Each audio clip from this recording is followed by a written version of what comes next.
পুরনো ঢাকার ব্যস্ত বাংলা বাজার, চারপাশে বই, ছাপাখানা আর শত বছরের পুরনো ভবন। এই কোলাহলের মাঝে সরু এক গলিতে দাঁড়িয়ে রয়েছে ইতিহাসের নীরব সাক্ষী, বিউটি বোর্ডিং।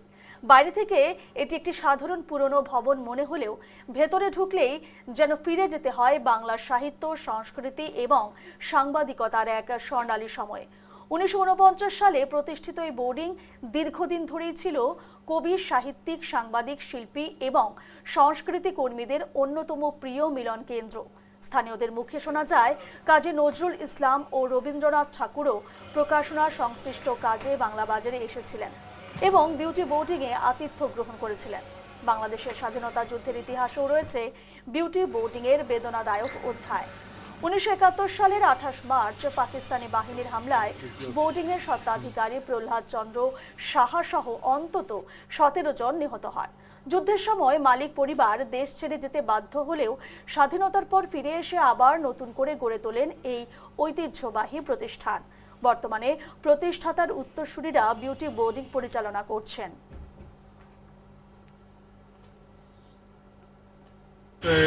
ভারত থেকে অনেক লোক আসে বিউটি বোর্ডিং দেখতে, বিদেশ থেকেও আসে। এই ঐতিহ্যটা এখন ধরে রাখছে। পুরান ঢাকায় যে একটা ঐতিহ্য, যে আগের যে ঐতিহ্যটা এখন তো যুগের সাথে তাল মিলিয়ে সব মানে অন্যদিকে চলে যাচ্ছে, ডিজিটালের দিকে। একমাত্র বিউটি বোর্ডিংয়ে আসলে আপনার মনে হবে যে পুরনো একটা সাহিত্য বা সংস্কৃতির মধ্যে বসবাস করতেছি। এটা যতদিন থাকবে ততদিন এটা ভালো থাকবে। এটা না থাকলে আমাদের কাছে মনে হবে যে আমাদের ইতিহাস সাহিত্য মনে হারিয়ে যাবে। আসলে বিউটি বোর্ডিংয়ে আসলে একটা অন্যরকম অনুভূতি তৈরি হয়।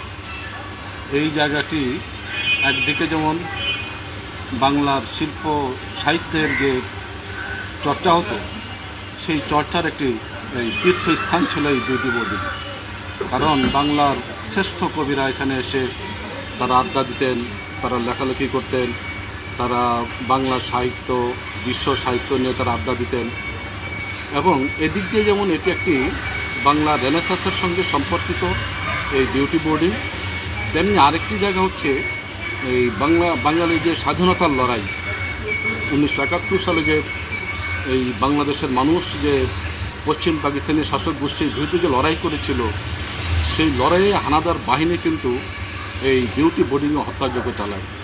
বিউটি বোর্ডিং বলতে যেটা, এটা ছোটোবেলাতে দেখে আসছি যে সে একটা সাংস্কৃতিক কেন্দ্র ছিল। পরে 71-এর পর আমরা এদের দেখলাম যে এখানে যারা ছিল বিউটি বোর্ডিংয়ের মালিক, ওই যে পল্লব চন্দ্র শাহ এবং তার বিউটি বোর্ডিংয়ে যারা বড় ছিল, প্রায় বোধ 25-26 জন নিয়ে পাকিস্তানি বাহিনী মেরে ফেলে।